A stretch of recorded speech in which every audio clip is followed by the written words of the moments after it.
చీకటి అంటే ఎవరమ్మా? అపవాది. వెలుగు అంటే ఎవరు? దేవుడు. అంతేనా అర్థం? ఇక్కడ అదే ఉందా? చదవండి, మళ్ళీ చదవండి లైను. చీకటిలో నుండి వెలుగులోనికి, సాతాను అధికారములో నుండి దేవుని వైపుకు అన్నాడు. అదిగోండి, చీకటి అంటే చీకటి కాదు, సాతాను. వెలుగు అంటే వెలుగు కాదు, దేవుడు. ఇలా చీకటి అనగానే ఎలా సాతాను అంటున్నామో, వెలుగు అంటే ఎలా దేవుడు అంటున్నామో, ఇప్పుడు మనం చదవబడిన ఉపమానంలో ఇద్దరు యజమానులలో ఒకరు దేవుడు అని, రెండవది సిరి అంటున్నాం కదా. ఈ సిరి వెనకాల ఉన్నది ఎవరు? అదనమాట అపవాది. ఎవడ ప్రభుత్వంలో ఉన్న డబ్బు ఇది? అపవాది. అపవాది ప్రభుత్వం.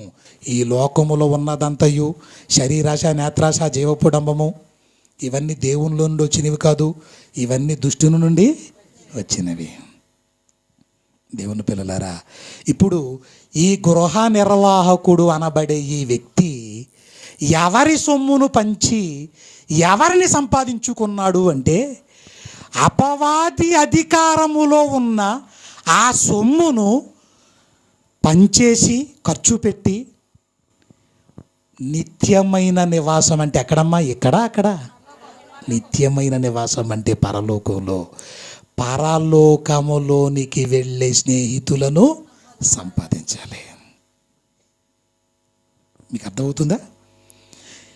ఈ అపవాది యొక్క అధికారములో ఉన్నటువంటి ఈ డబ్బును, వాడి ప్రభుత్వానికి సంబంధించిన ఈ సొమ్మును నువ్వు ఖర్చు పెట్టు. ఎందుకంటే ఇది నీతో రాదు, ఇది నీతో ఉండదు. దీన్ని ఏం చేయమంటున్నాడు? ఈ సొమ్ముతో నువ్వు మంచి స్నేహితులను సంపాదించుకోవాలి అంటున్నాడు. ప్రియమైన దేవుని పిల్లలారా, ఎంత అద్భుతం! అందుకే మెచ్చుకున్నాడు ప్రభువు, అందుకే మెచ్చుకున్నాడు. ప్రియమైన దేవుని పిల్లలారా, ఈ ఉపమానాన్ని ఎందుకు చెబుతున్నాడంటే, డబ్బును గురించి మనకేమంటున్నాడు తెలుసా? ఇప్పుడు మన దగ్గర ఉన్న ధనం ఉందనుకోండి, ఇది నిజంగా మనదేనా? చెప్పండి, మనదేనా? చచ్చిపోతే వస్తుందా మనతో? నీది కాదు, నీతో రాదు. చూడండి, ఆ గృహ నిర్వాహకుడు మనమే. గృహ నిర్వాహకుడు ఎవరు? మనమే. ఇప్పుడు ఆ యజమాని లోకపు అధికారి అయిన అపవాదిగాడి యొక్క సొమ్ము ఆధ్వర్యములో, అధికారములో ఉన్న ఈ ధనముతో, ఇది నీతో రాదు, ఇది పరుల సొమ్ము, నీది కాదు, దీనిని ఖర్చు పెట్టి మంచి స్నేహితులను సంపాదించాలంటున్నాడు. ఎలాగా? తమ్ముడు రత్నం రద్దు చేసింది అదే. ఇప్పుడు ఇది ఈ సభ ఊరకనే జరుగుతుందమ్మ. ఇది మనందరికీ భోజనాలు ఉండాలి.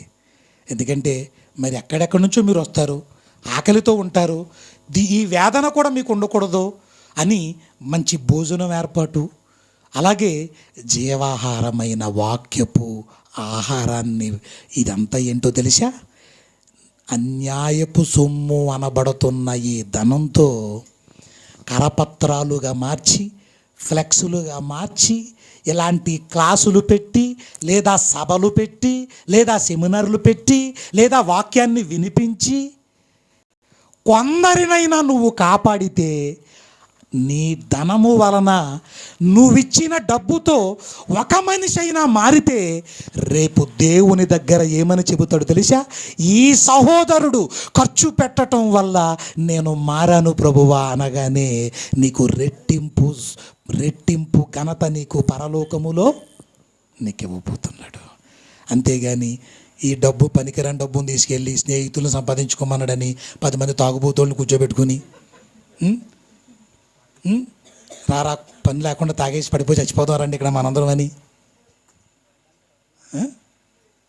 ఇలా ఉందనుకోండి. ఇది కాదు ఆయన చెప్పిన మాట. ఇది కాదు, ఎందుకు పనికిరాని సంపాదించుకోమని కాదు. ఏం చేయాలి? నీ ధనముతో ఏం చేయమంటున్నాడు? నీది నిజంగా అన్యాయపు సీరియని ఎందుకు అన్నాడు? మీకు ఒక మాట చెప్తానండి. భర్త చచ్చిపోయాడు, భార్య ఏడుస్తుంది. నేను దగ్గరుండి చూశాను ఒకరోజు. భర్త చచ్చిపోయాడు, అన్యురాలైనటువంటి భార్య, అన్యుడుగా ఉన్నటువంటి భర్త, దేవుణ్ణి నమ్ముకున్న వాళ్ళు వీళ్ళు. భర్త చచ్చిపోయాడు ఒకరోజు, భార్య ఏడుస్తుంది. ఏమను తెలుసా? నన్ను అన్యాయం చేసి వెళ్ళి ఏమైనా అన్యాయం చేశాడు ఇవిడికి? నిజంగా చెప్పండి ప్రియులారా, నాకు అన్యాయం చేసి వెళ్ళిపోయావా అని ఏడుస్తుంది కదా. ఏం చేశాడు? గొలుసుకొని పట్టుకుపోయి ఇటు మెళ్ళది ఇల్లు వాకలు తగలబెట్టేసి నాశనం చేసేసి వెళ్ళిపోయాడా ఇటు ఏమన్నానే? అన్యాయం చేసి వెళ్ళిపోయావా అని ఎందుకు ఏడుస్తుంది తెలుసా? అన్యాయం చేశాడా పాపం? చెప్పండి. లేదు, అన్యాయం కాదు అది. అతనికి తెలియదు పాపం చచ్చిపోతాడని.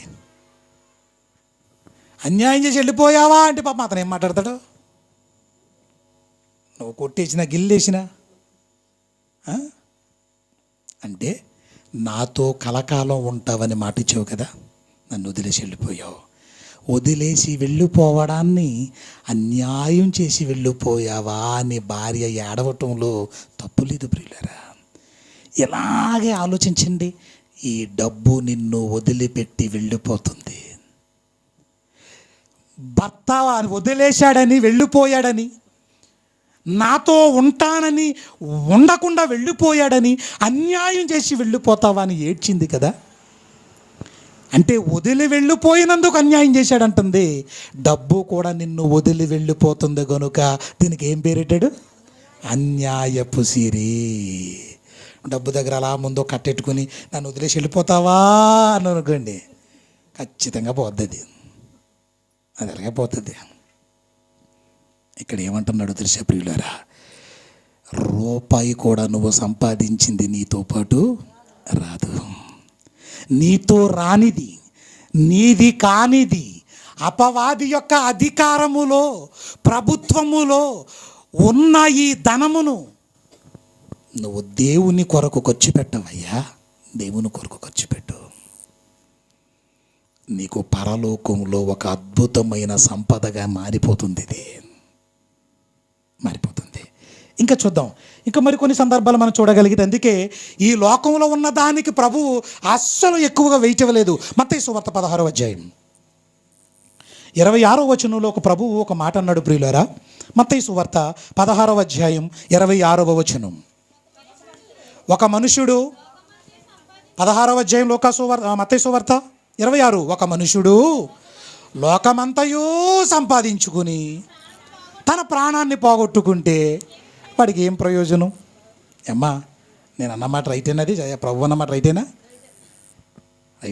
అలెగ్జాండర్ లోకమంతా సంపాదించాడు, చివరికి తన ప్రాణాలని పోగొట్టుకున్నాడు. ఏం ప్రయోజనం? మీకు అర్థపడక ఒక ఉదాహరణ చెప్తానండి.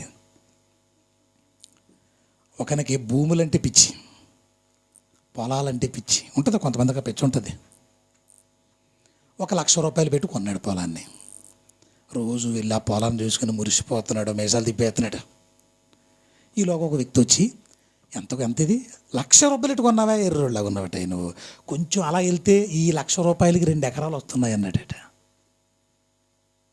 బాగుంది కదా? అవునా, నువ్వు మోసపోయాను నేను. దీన్ని అమ్మేశాడు, ఆ డబ్బులు తీసుకున్నాడు, అక్కడికి వెళ్ళి అది కొనేసాడు. ఆ 2 ఎకరాలు చూసుకుని మురిసిపోతుంటే అక్కడికి మళ్ళీ ఇంకొకటి వచ్చాడట. పలానా ఊరిలో ఈ 1,00,000 రూపాయలకి 5 ఎకరాలు వస్తుంది బాబు అన్నాడట. అయ్యి బాబు, ఎంత మోసపోయాను నేను. ఇది గబగబా అమ్మేసి అన్నీ చేసుకుని అక్కడికి వెళ్ళాడు, దాన్ని చూసి మురిసిపోతున్నాడు. అక్కడికి ఇంకొకటి వచ్చాడు. వచ్చిన తర్వాత, నువ్వు బొత్తికి ఎర్రోళ్ళగా ఉన్నవిట, నువ్వు డబ్బులు ఎట్టుకుంటున్నావు, భూమి నువ్వు పలానా ఊరిలో ఫ్రీగా ఇచ్చేస్తున్నాడు, ఎంత కావాలి అంత అన్నాడు. అబ్బా, ఇది చాలా బాగుంది కదా. ఈ న్యూస్ మనకు రావాలి కానీ దేవుని పిల్లలారా, అప్పుడు గబ ఈ మూటములు సర్దేసి వెళ్ళిపోయాడికి. రాజుగారు, ప్రెసిడెంట్ గారు ఎవరినో కలవాలి కదా. వెళ్ళి, ఏమండి ఈ ఊరిలో ఎంత కావాలో అంత భూమి ఇస్తారని విన్నాను, నిజమేనా అది అన్నాడు. నిజమే, నువ్వు విన్నది నిజమేనా ఈ బాబు? అవునా, ఇవ్వండి అయితే నాకు అన్నాడు. ఇస్తాను కానీ ఒక కండిషన్ ఉందరా అన్నారు. ఏంటది? సూర్యోదయం మొదలుకొని, అంటే ఉదయం ఎర్లీ మార్నింగ్ ఉదయం మొదలుకొని నువ్వు నడక ప్రారంభించి లేదా పరుగు ప్రారంభించి సూర్యాస్తమయం అంటే చీకట పడిపోయేలోగా ఎన్ని భూభాగాలైతే నువ్వు తిరిగి వస్తావో అదంతా నీకు రాసి ఇచ్చేస్తాను అన్నాడు. ఏంటండి కండిషన్ కూడా ఈజీగా ఉందా లేదా అమ్మా? సులువుగా ఉందా, కష్టంగా ఉందా? కండిషన్ బాగుందా? ఈ లక్కీ ఛాన్సే నాకు తెలిసి ఎక్కడ దొరకదు. అది చాలా బాగుంది.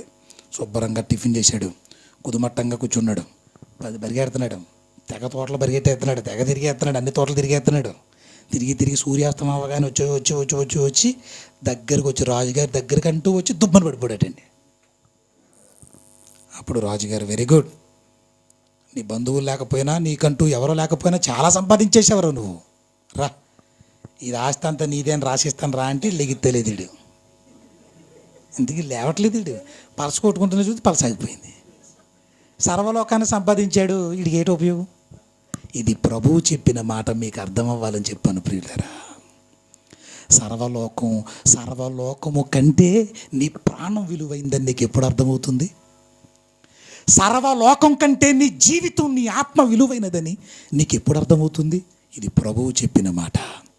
దేవుని పిల్లలారా, అన్యాయపు సిరి అని ఎందుకన్నాడంటే, డబ్బును నువ్వన్నా వదిలేయాలి, లేదా ఆ డబ్బు మనల్నైనా వదిలిపెట్టి వెళ్ళిపోతుంది. కాబట్టి అన్యాయపు సిరి. 25 సంవత్సరాలు రెక్కలు ముక్కలు చేసుకుని సంపాదించి ఇదిగో ఇల్లు కట్టానని అన్నాడు ఒక ఆయన. మరి దాన్ని ఖాళీ చేసేయడానికి ఎంత టైం పడుతుంది? ఆ ఇల్లు ఖాళీ చేసేయడానికి అమ్మా ఒక్కొక్కరు అయితే ఇంకా ప్రాణాలతో ఉండగానే బయటెట్టేస్తారు రోడ్డు మీదలాగా. మా ఇంటి పక్కన ఒక ఆవిడ్ని తీసుకొచ్చి, ఇంకా చావలేదు ఆవిడ, తీసుకొచ్చి అలా ఒకటిలో పెట్టేసారేవాడిని. ఇల్లు పాప మా ఆవిడే కష్టపడి కట్టించింది. అది చూసానేవాడిని, నీకు ఇలాగే జరగాలనుకున్నాను నేను. మరి అంతే కదా, లోపల చచ్చిపోతే ఇల్లు ఖాళీ చేసేసి వస్తుందని తీసుకొచ్చి. ఎంత విలువ లేదండి ఈ జీవితానికి. ఒక్క సెకనుల్లో నుంచి వెళ్ళిపోతుంది ఆత్మ దేహాన్ని వదిలిపెట్టి. దేవుని పిల్లలారా, ఒక మాట అడుగుతున్నాను, బాగా గమనించండి. ఈ శరీరం అంటే గుడారం, ఇది టెంట్, ఇదేంటిది? గుడారం, టెంట్. ఇది ఈ గుడారం లోపల ఎవరున్నారు? ఆత్మగా మనం ఉన్నాం. నేను అంటే ఈ శరీరమా ఆత్మ? అమ్మ రైట్ అని అందరికి అర్థమైందా? నేను అంటే శరీరమా ఆత్మ? ఆత్మ. ఇప్పుడు నేను మీకు కనబడటం లేదంటాను, మీరు నమ్ముతారా? నమ్మరా? మీరు నాకు కనబడటం లేదంటాను, నమ్ముతారా నమ్మరా? ఇప్పుడు ఆన్సర్ బాగానే చెప్పారు, కానీ ఇక్కడికి వచ్చేసరికి ఆగిపోయారు మళ్ళీని. నేను మీకు కనబడడం లేదంటాను, నమ్ముతారా? మీరు నమ్మరు. మీరు నాకు కనబడడం లేదంటాను అంటే కళ్ళజోళ్ళు పడతాయి అనుకోకూడదు మనం. ఐ హాస్పిటల్కి వెళ్ళిపోతాం. ఇది కాదు అండి. ఇందాక చెప్పాను కదా, భార్య పడి ఏడుస్తుంది, టెంట్లో డబ్బాలో పెట్టారు, ఆ ఫ్రీజర్ బాక్స్లో పెట్టారు శవాన్ని. భార్య ఏడుస్తుంది, నాకు వదిలేసి వెళ్ళావు, నన్ను అన్యాయం చేసావు, నాకెవరు దిక్కు, నాకెవరు మొక్కు అని పాపం మూడుస్తుంటే ఎవరన్నా వచ్చి ఎప్పుడు చనిపోయాడురా, రాత్రి వెళ్ళి చచ్చిపోయాడురా, మనకి ఇక లేడురా, ఇక లేడు, మనకు లేడు, ఇలాగైనా మాట్లాడతారు. ఎవరన్నా వచ్చి ఇదిగో నా ఇక్కడ ఉన్నాడు కదా వెళ్ళిపోడు అంటారేటయ్యా, ఇదిగో ఇక్కడ ఉన్నాడు, ఇందులో పడుకున్నాడు చల్లగా అంటారు ఎవరన్నా? ఎందుకనరు? ఇక్కడ మీరు ఆలోచించండి. టెంట్లో ఐస్ బాక్సులో ఉన్నది ఎవరో, వెళ్ళిపోయాడు అని ఏడుస్తున్నది ఎవరో, ఎవరి మీద పడి వెళ్ళిపోయాడు అంటున్నావు. ఇంతకన్నా క్లియర్గా మీరు ఆలోచించండి. ఇక్కడ ఉన్నది ఎవరో, వెళ్ళిపోయింది ఎవరో. ఆ వెళ్ళిపోయినాడు కనపడతాడా? కనపడ. అతనే ఆత్మ, పేరంటే అతందే. అంటే బాధ కూడా శరీరానికా ఆత్మకా? ఆత్మకేనా? చెప్పాలి మీరు. ఆత్మకేనా? ఆత్మకే. ఎందుకంటే ఆత్మ బయటికి వెళ్ళిపోయినోడిని ఆ చెంప ఈ చెంప కొట్టేసిన, పోస్ట్ మార్టం చేసేసి కోసేసిన మాట్లాడడం, అది ఆత్మ ఉంటే ఆశ 2 చెంపల ముందు నీ వాంచేస్తాడు మనకి. ఈ చిత్రం ఏంటంటే, ఈ శరీరానికి అండి పెద్ద విలువ ఉండదు. నీకు లోన్ రావాలన్నా కానీ ఆత్మ ఉండాలి లోపల. ఎవరైనా చచ్చిపోయిన సేవానికి ఏమండి, అతనికి మాట ఇచ్చారు కదా, 1 లక్ష రూపాయలు అప్పే ఉండను అనుకోండి, చూసి ఫోన్ చేస్తాను అది. అంటే ఈ శరీరానికి ఏం ఉపయోగం ఏమి లేదన్నమాట. అండ్ లోన్ అతను దినం చేయాలండి, అతను దినం చేయాలి, కొంచెం అప్పే ఉండను. ఎవడైనా ఇస్తాడా? ఎవరుంటే ఇస్తాడు? అందులో ఆత్మ ఉంటే ఇస్తాడు. ఈ లైట్ బుడ్లు చెప్తాం కూడా, లైట్ బల్బులు. ఈ బల్బు గొప్ప విచిత్రం ఏం కాదు. ఈ బల్బు వెలగాలంటే ఒకటి ఉండాలి. ఏంటది? కరెంట్ ఉండాలి.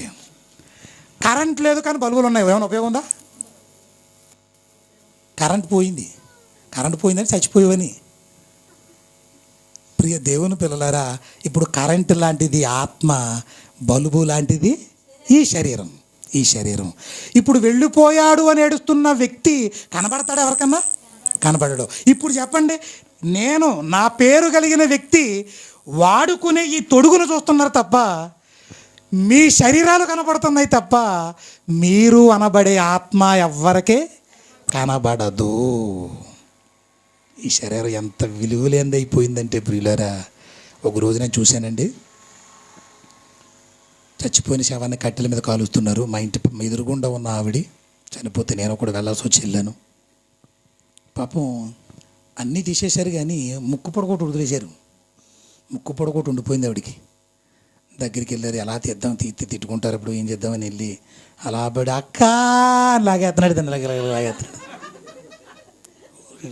మన చూపులన్నీ ఒక విచిత్రంగా ఉంటాయి కదా. అతను ఏం చేస్తున్నాడు, అబ్బా ఇప్పుడు దాకా ఇక్కడ ఎట్టినప్పుడు ఏడవలేదు, అక్కడ ఎడుతున్నాడు ఏంటి, మొత్తం కటింపులు ఇరుచుకుని లాగేస్తున్నాడు. ఎలాగైతే లాగేసాడండి. అంటే చిన్న మొక్క కూడా నువ్వు పట్టుకెళ్ళడానికి వీల్లేదన్నమాట. నీది కాదు అమ్మా, ఇది నీ దగ్గర లక్షలు ఉన్నాయా, కోట్లు ఉన్నాయా, మీది కాదది. మీదైతే నీతో రావాలి కదా, మరి రావడం లేదు. ఇది ఒక ఆయన తెల్లని బట్టలు బ్లాక్ స్పెట్స్ చేసుకుని కారు జారబడి, ఇంకొక నలుగురు ఉన్నారు ఇతను మాట్లాడిన వాళ్ళు, ఆ 20 ఎకరాలు మందే రాంటాడు. అప్పుడు అలా పక్క నుంచి వెళ్తున్నప్పుడు అనుకున్నాం, ఆ 20 ఎకరాలను అతన్ని చూసాను, జాలి వేసింది నాకు. ఎందుకు తెలుసా, ఆ 20 ఎకరాలు అలాగే ఉంటుంది, ఇతను ఉండడు అక్కడ. 20 ఎకరాలు నాదన్నాడా సీపురు పొలం అట్టుకెళ్ళి ఎవడని. అందుకే ప్రభువు కూడా ఏం చెబుతున్నాడంటే, పౌలు గారు చెప్పిన, సొలొమోను గారు చెబుతున్న మహానుభావులు ఏమని మాట్లాడారో ఒక్కసారి చూద్దాం బైబిల్ గ్రంథంలో. ఒక్కసారి చూడండి, ఒక్కసారి వాళ్ళందరూ ఏమని స్టేట్మెంట్ ఇస్తున్నారు ఒక్కసారి చూడండి ప్రియులారా. బైబిల్ గ్రంథంలో యోబు గ్రంథం 1వ అధ్యాయం 21వ వచనం. ముగించేస్తానమ్మా, త్వరగా ముగించేస్తాను. ఇక యోబు గ్రంథం 1వ అధ్యాయం 21వ వచనం. యోబు గారు అంటున్నాడు, అన్నీ పోయాయి. యోబు గారు మహారాజండి, మహాభక్తుడండి, యథార్థవంతుడండి, నీతిమంతుడండి. అలాంటి యోబు గారికి ఆపదొచ్చేసింది. నేను నా తల్లి గర్భములో దిగంబరిగా వచ్చి తిని దిగంబరినే అక్కడికి వెళ్ళేదను. అయ్యా నీ ఆస్తులు పోయాయి, యోబు గారు నీ మందలు పోయాయి, నీ కన్నబిడ్డలు 10 మంది చనిపోయారయ్యా. చనిపోయారా? అయ్యో అని గుండెలు బతుకుని అడగటం లేదు ఆయన. ఈలోగా ఒకడు వచ్చి అంటున్నాడు, ఒకడు వచ్చి అన్నీ పోయాయి అంటుంటే, యెహోవా ఇచ్చెను, యెహోవా తీసుకుని పోయాను. తను ఎలా వచ్చాడో ఈ లోకానికి జ్ఞాపకం చేసుకుంటున్నాడు. నేను దిగంబరిగా వచ్చాను, దిగంబరిగానే మరలా నేను వెళ్ళిపోవాలి. యెహోవా ఇచ్చాడు, యెహోవా తీసుకుని పోయాడు. నాది కాదు, ఇది నాది కాదు. అప్పుడప్పుడు మీటింగ్స్కి వెళ్తుంటే మాకు లాడ్జీలు ఇస్తారండి, రూములు ఇస్తారు. ఆ రూములో టవల్ ఉంటుంది, సబ్బులు ఇస్తారు, పేస్ట్లు ఇస్తారు, తర్వాత మనకి బెడ్షీట్లు అన్నీ ఇస్తారు, అన్నీ ఉంటాయి లోపల. స్నానం చేయడానికి సంబంధించినవన్నీ, షాంపూలు ఏంటి, బకెట్లు ఏంటి అన్నీ ఉంటాయి. ఆ 3 రోజులు మీటింగ్ అయిన తర్వాత అవన్నీ వాడుకుని తర్వాత ఏమవ్వాలి, ఎక్కడిది అక్కడే సర్దేశం పట్టుకోకూడదు. మనం ఏం చేయాలమ్మా, అన్నీ వదిలేసేయాలి. ఎందుకు ఇచ్చాడు మరి, ఇది వాడుకుంటావని. అలాగే ఈ భూమి మీద 60-70 సంవత్సరాలలో బతికున్నంతకాలం వీటిని వాడుకోవాలి తప్ప నాది నాది నాది నాది అంటున్నావు ఏంటది, ఎంత విచిత్రం ఇది. నాదంటావేంటి, నాదంటున్నావేంటి, ఏది నీది కాదని గుర్తుంచుకో. యోబు గారి స్టేట్మెంట్ చూసాం కదా, సొలొమోను గారి స్టేట్మెంట్. ప్రసంగి గ్రంథం 5:15 వచనం. ప్రసంగి గ్రంథం 5:15 వచనం. ప్రసంగి 5:15. వాడు ఏ ప్రకారముగా తల్లి గర్భము నుండి వచ్చెను, ఆ ప్రకారముగానే వచ్చినట్లే దిగంబరిగానే మరలా పోవాలి. చూసారా ఎలా వచ్చామో అలాగే. ఇది ఎవరు చెప్పారు, ఇది సొలొమోను గారు, ఈయన మహారాజే. మరి కొత్త నిబంధనలు కూడా చెప్పాలి కదా పౌలు గారు. 1 తిమోతి పత్రిక 6వ అధ్యాయం 7వ వచనం. 1 తిమోతి పత్రిక 6వ అధ్యాయము 7వ వచనములో,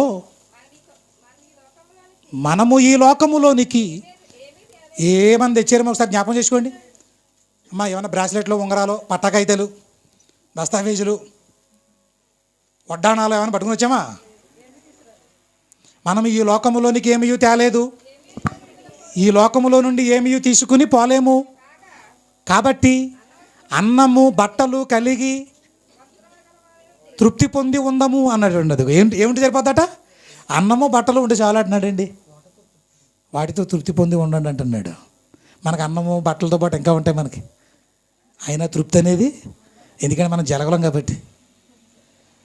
జలకి ఎంత తాగేసినా తృప్తి ఉంటుందో తెలిసి మీకు. అందుకే సొలొమోను గారు జలగకు ఇమ్ము ఇమ్ము అని ఇద్దరు కుమార్తెలు ఉన్నారట. జలగకి అలాంటి పేర్లు ఎవడని పెడతాడా? ఇమ్ము ఇమ్ము అని ఎవరైనా పెడతారా? ఇద్దరు పిల్లలు ఉన్నారట జలక్కి. ఆ ఇద్దరు పేర్లు కూడా అదేనంట. ఏంటది? ఇమ్ము ఇమ్ము. ఇమ్ము ఇమ్ము అంటే ఎవరు పలుకుతారు? ఒక ఆయన 6 పిల్లలు అయితే పేర్లు ఎట్లాగా నెంబర్లు ఎట్టాడట వాళ్ళకి. అరే 1 అన్నాడట, అరే 2 అన్నాడట. దేవుని పిల్లలారా, ఇప్పుడు జలగా అంటే తృప్తి లేని మనుషులు, దేనితోని తృప్తి ఉండని వాళ్ళని ఏమన్నాడంటే జలగలు. ఇలాంటి జలగలు మనుషుల్లో కూడా ఉన్నారు. దేవుని పిల్లలారా, ఇక్కడ మీరు ఆలోచించగలిగితే సొలొమోను గారు, యోబు గారు, పౌలు గారు కూడా చెప్పారు. ఏంటి? ఈ లోకములోనికి ఏమీ తేలేదు, ఏమీ తీసుకుని పోలేవు అని చెబుతూ, నీకున్న ఈ చిన్న జీవిత కాలంలో నీతో రాని సొమ్ము, నీది కాని సొమ్ము, నీతో ఉండని సొమ్ము, దీనిని ఖర్చు పెట్టి ఇలాంటి సెమినార్ పెట్టారా? ఎంత ఖర్చు అయి ఉంటుంది దీనికి? అన్నయ్య నేను ఎంత ఇస్తాను, ఇదిగో ఈ డబ్బులతో ఖర్చు పెట్టు, ఇది నేను ఈసారి ఇది నేను ఇస్తాను, నేను చేస్తానని సహకారం చేయండి. మీరిచ్చిన డబ్బుతో ఒక్కరి మనసు కదిలించబడిన వారు, ఆ మారిన వ్యక్తి నిత్యమైన నివాసములో నిన్ను సన్మానించబోతున్నాడు. ఏం చేయాలి దీన్ని? ఈ ధనాన్ని ఏం చేయమంటున్నాడు? ఖర్చు పెట్టాలి. దేనికి ఖర్చు పెట్టాలి? ఏమండి, ఇప్పుడు మిమ్మల్ని స్ట్రైట్గా మాట్లాడుతున్నాను, మీరే ఆన్సర్ చేయండి.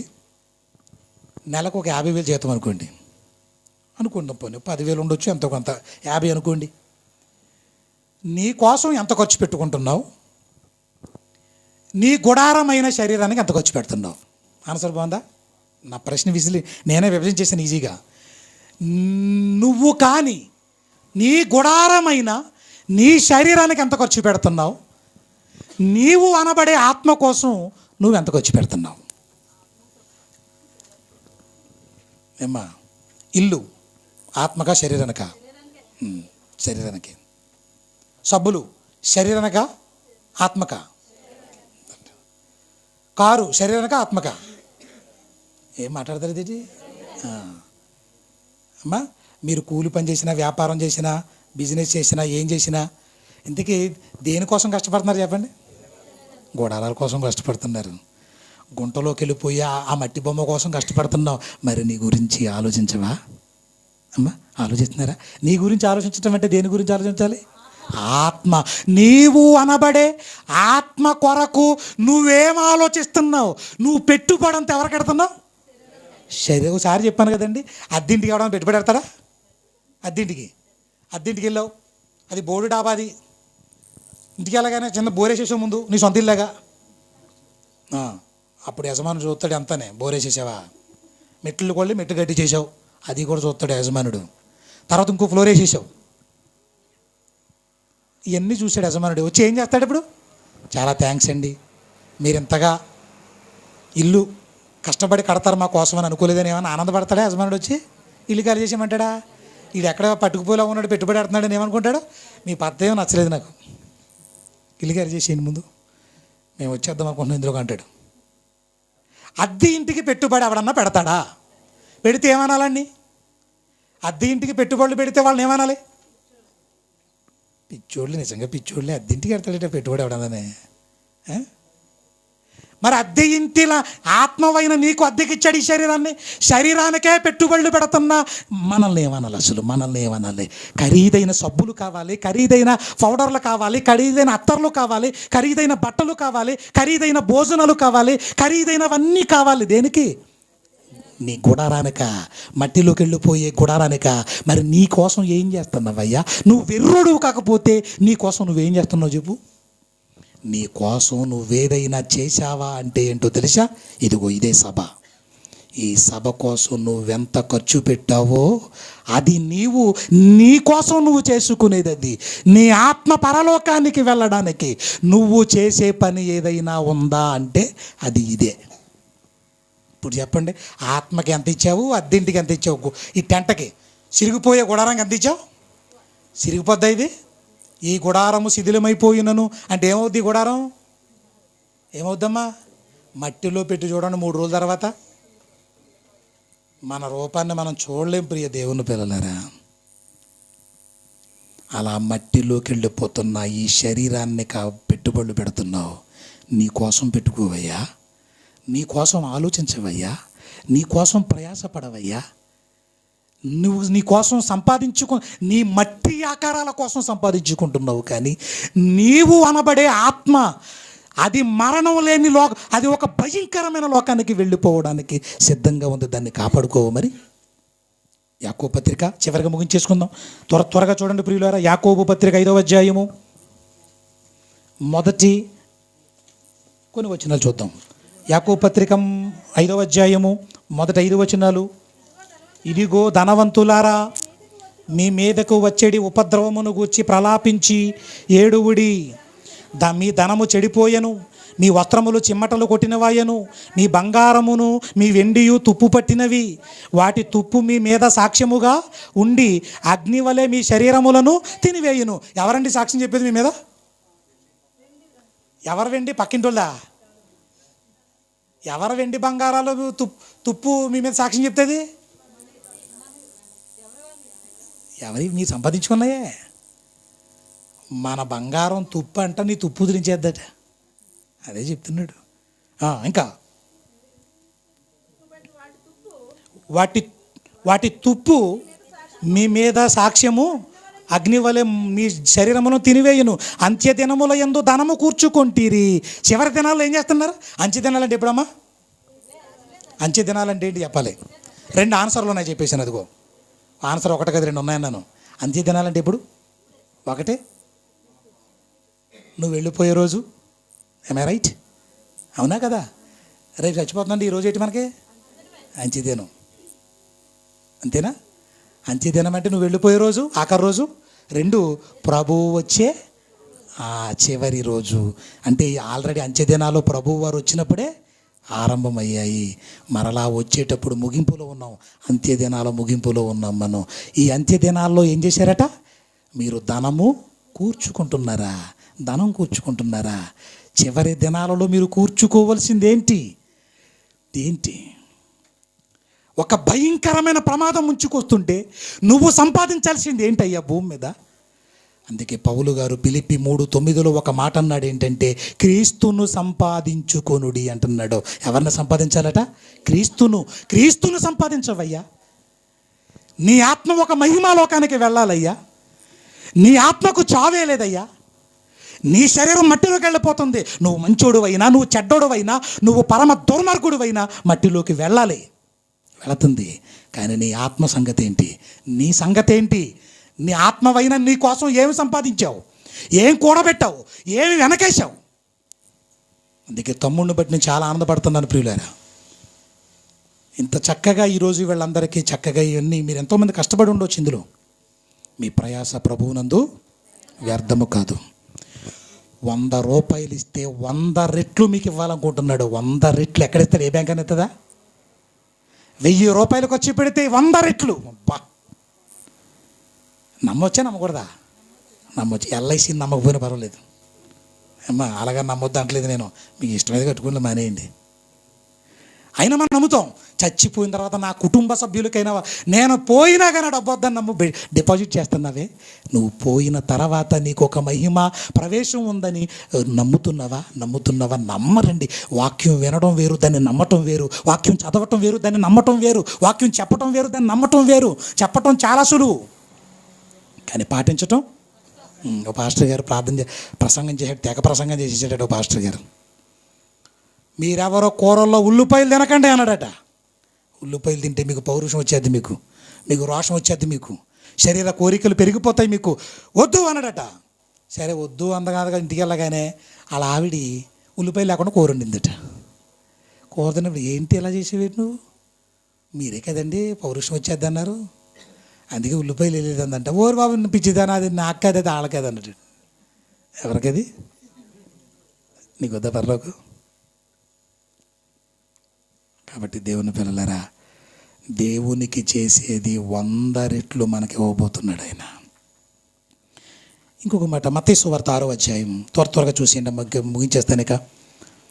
మత్తయి సువార్త 6వ అధ్యాయం 19 నుంచి 21 వచనాలలో, మత్తయి సువార్త 6వ అధ్యాయం 19 నుంచి 21 వచనములు. భూమి మీద మీ కొరకు ధనమును కూర్చుకోండి. అంతేనా ఉంది? అవునా? మళ్ళీ చెప్పండి సార్. మళ్ళీ భూమి మీద మీ కొరకు ధనము కూర్చుకొనుడి. కూర్చుకోమంటున్నాడు కదండి, కూర్చుకోవద్దు అంటున్నాడు. మనం వింటామా? ఊరుకో ప్రభా, నీకేం తెలుసు? నీకేం తెలుసా? హాస్పిటల్లో వస్తే రోగం వస్తే అసలు రోగాలు ఎందుకు వస్తున్నాయి తెలుసా నీకు? తెలియదు మనకి. అవి ఎందుకు వస్తున్నాయి తెలుసా రోగాలు? దేవుని దగ్గర కూర్చుకోవాలి. చదివండి అన్నమాట. భూమి మీద మీ కొరకు ధనము కూర్చుకొనవద్దు. ఇక్కడ వాటిని తినేయడానికి చిమ్మెట అంటే సిమెంట్ అనుకోకండి, పురుగులు, చెద పురుగులు లాంటివి అనమాట. ఇక్కడ చిమ్మెటయు తుప్పును తినివేయును. నిజంగా తినేస్తాయండి. మీరు చూసారు లేదా పేపర్లో, చాలామంది గుర్తుంటుంది. పాపం మా కుటుంబం ఏం చేసిందంటే, పందుల వ్యాపారం అండి. పాపం చేసుకునేది పందుల వ్యాపారం చేసుకునే రూపాయి పాపాయి ఉంటే ఆ రేకు పెట్లు దాచుకుంటున్నారు వాళ్ళు. 500 రూపాయలు, 200 రూపాయలు అందులో వేస్తున్నారు. బ్యాంకులో 1,00,000 రూపాయలు, అది కూడా తీసేసారు రేకుపెట్టులోని. మనం అస్సలు చూడదు, ఇల్లు కట్టుకుందాం మనం, ఒక ఇంచుమించు 15 సంవత్సరాల తర్వాత చూద్దాం మనం అని ఓపెన్ చేశారటండి. మొత్తం అన్నీ చెదపురుగులు తినేసి ₹1 లేదట అందులోని. టీవీల్లోనూ పేపర్లోనూ చూపించాడు దాన్ని. ఇంకా చదవండి ఏమంటున్నాడు? పరలోకమందు మీ కొరకు ధనమును కూర్చుకోండి. ఎలా కూర్చుకోవాలి? ఎక్కడ కూర్చుకోవాలమ్మా? పరలోకమందు మీ కొరకు ధనము కూర్చుకొనుడి. అక్కడ చిమ్మెట ఉండదు, తుప్పు ఉండదు, దాన్ని తినివేయదు. అసలు దొంగలే వెళ్ళరు అక్కడికి. పరలోకం వెళ్తారు దొంగలు? వెళ్ళరు. కాబట్టి దొంగతనం చేయలేరు. ఎక్కడ దాచుకోవాలి ఇప్పుడు? నీ ధనానికి సేఫ్టీ ఏది? పరలోకంలో దాచుకో. ఎలా దాచుకోవాలి? ఎలా దాచుకోవాలి? అదన్నమాట. వెరీ గుడ్ అమ్మా. నీ దగ్గర ఉన్న ధనంతో సభ పెడతావో, సెమినార్ పెడతావో నువ్వు చేయలేవు కదా. అందరూ వాక్యం చెప్పలేము, కొంతమంది సహకారం చేయగలరు, తర్వాత భోజనాలకు పెట్టుకోగలరు, లేదా ఏదైనా వస్తువులు ఉంటే దానికి అవసరమైతే అది ఖర్చు పెట్టడానికి ఇవ్వగలరు. వాక్యం చెప్పటం ఒక్కటే కదమ్మా సువార్త. పాట పాడడం సువార్త, సహకరించడం సువార్త. ఒక 2 తీసుకురాగలరా మీరు? ఒకరు ఇంకొక మనిషిని తీసుకురాగలరా? అది సువార్తే. లేదా ఆ 2 10 మందిని కూర్చోబెట్టి వాళ్ళ దగ్గరికి సేవకులను ఎవరినన్నా తీసుకెళ్ళగలరా? అది సువార్తే. ఇవన్నీ ఏంటి చెప్పండి? సువార్తలో భాగములు, పనులు ఇవన్నీ. ఏది చేయకపోతే మనం ఎలా వెళతాం ఒక్కసారి మీరు ఆలోచించండి. ఇంకొక మాట చదివేయండి, 1 తిమోతి పత్రిక, లోకసువార్త చదివి, లోకసువార్త 12వ అధ్యాయం 33. లోకసువార్త 12:33 ఒక మంచి పదాన్ని ఉపయోగించాడు ప్రభు. లోకసువార్త 12:33, మీకు కలిగిన వాటిని అమ్మి ధర్మము చేయుడి, పాతగిలని సంచులను పరలోకమందు, అండర్లైన్ చేయండి ఆ పదాన్ని, అక్షయమైన ధనము సంపాదించుకోండి. ఇక్కడ కొత్త పదాన్ని ఉపయోగించాడు. ఏ ధనం సంపాదించాలి? అక్షయమైన ధనం. అంటే ఏంటి? నాశనం అవ్వని ధనం. మనకున్న వెండి బంగారాలు డబ్బులన్నీ క్షయమైనవా, అక్షయమైనవా? క్షయమైపోయేవి. వాటిని సంపాదించే నువ్వు క్షయమైపోయిన శరీరానవే. కానీ అక్షయమైన ధనం ఒకటి ఉంది, ఇదిగో వాక్యము. ఇది నువ్వు సంపాదించుకోవాలి. ఇంకొక మాట చూడండి, 1 తిమోతి పత్రిక 6వ అధ్యాయం 11వ వచనం. కొంతమంది మహానుభావుల గురించి మాట్లాడుతున్నమాట. ఏంటమ్మా? 1 తిమోతి పత్రిక 6:11, దైవజనుడా నీవైతే వీటిని విసర్జించుము, నీతిని. ఏమేమి సంపాదించాలి? ఏం సంపాదించాలి మనం? అమ్మా, నీతిని, భక్తిని, విశ్వాసమును, ప్రేమను, ఓర్పును, సాత్వికమును సంపాదించుకొనుటకు ప్రయాసపడు. దేన్ని సంపాదించాలి?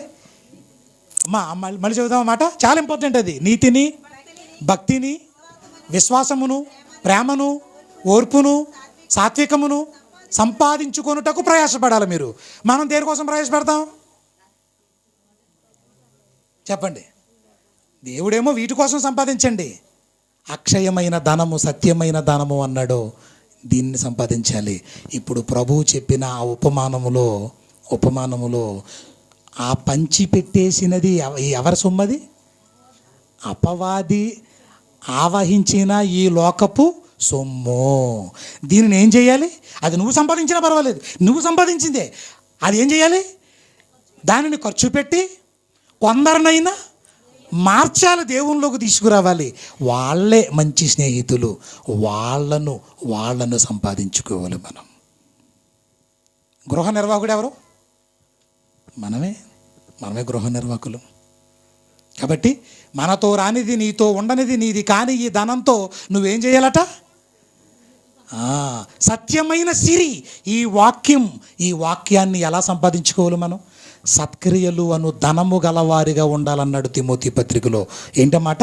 1 తిమోతి పత్రిక 6వ అధ్యాయం 17వ వచనం. అది 1 తిమోతి పత్రిక 6వ అధ్యాయం 17వ వచనంలో, యహమందు ధనవంతులైన వారు గర్విష్ఠులు కాక అస్థిరమైన, ఇంకొక పేరెట్టాడు డబ్బుకి, అస్థిరమైన ధనమునందు నమ్మిక ఉంచక సుఖముగా అనుభవించుటకు సమస్తమును మనకు ధారాళముగా దయచేయుచున్న దేవుని యందే నమ్మిక ఉంచుడని ఆజ్ఞాపించుము. వారు వాస్తవమైన జీవమును సంపాదించుకుని నిమిత్తము రాబోవు కాలమునకు మంచి పునాది తమ కొరకు వేసుకొనుచు మేలు చేయువారును సత్క్రియలు అను ధనము గలవారుగా ఉండాలి. ఏం చేయాలమ్మా?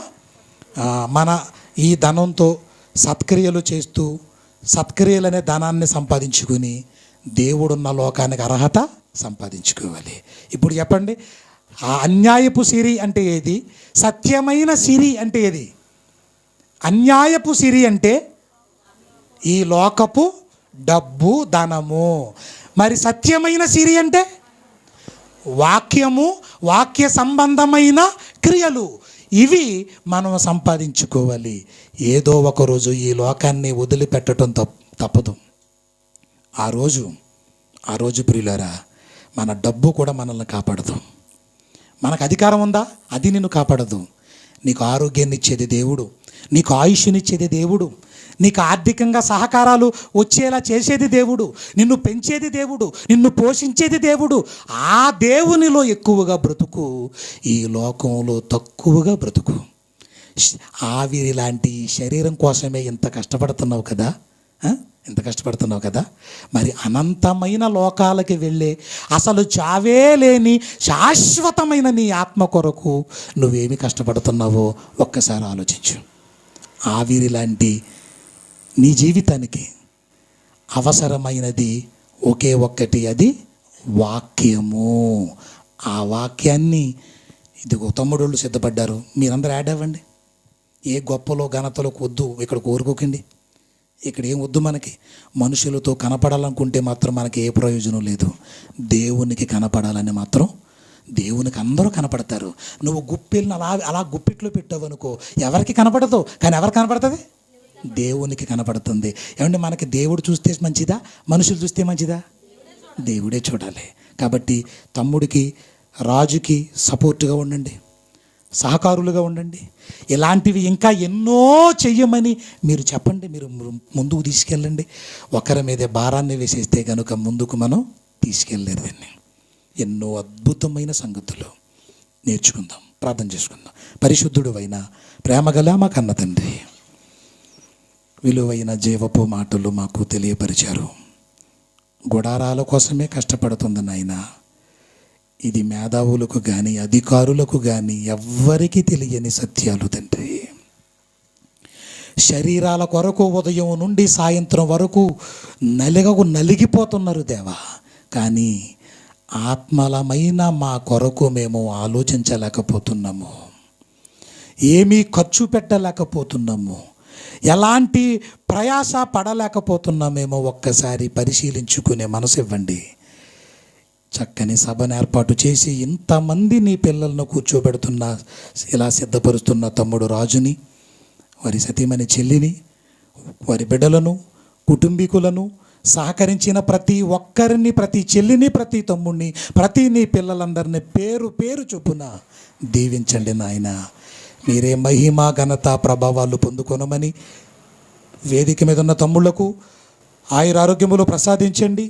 నీ పిల్లలకు ఆరోగ్యాన్ని ఇవ్వండి నాయన. ఆర్థికంగా నలిగిపోతున్నారేమో, సహకారాలు అందించండి. ఆయుష్ను ఇవ్వండి తండ్రి. ప్రతి క్షణం మీరు పెట్టిన భిక్ష అని గుర్తుంచుకుని మీ కొరకు ఉన్నతంగా బ్రతికే భాగ్యము ప్రసాదించమని మీరే మహిమ, ఘనత, ప్రభావములు ఈ మాటల ద్వారా నీ బిడ్డల ద్వారా పొందుకొనమని యేసు నామములో ఈ ప్రార్థన అడుగుచున్నాము తండ్రి. ఆమేన్. మన తండ్రి అయిన దేవుని ప్రేమ, కుమారుడైన యేసుక్రీస్తు ప్రభువు వారి కృప, పరిశుద్ధాత్మ దేవుని అన్యోన్య సహవాసము మనందరికీ సదా తోడుగా ఉండి నడిపించునుగాక. ఆమేన్. వందనాలండి.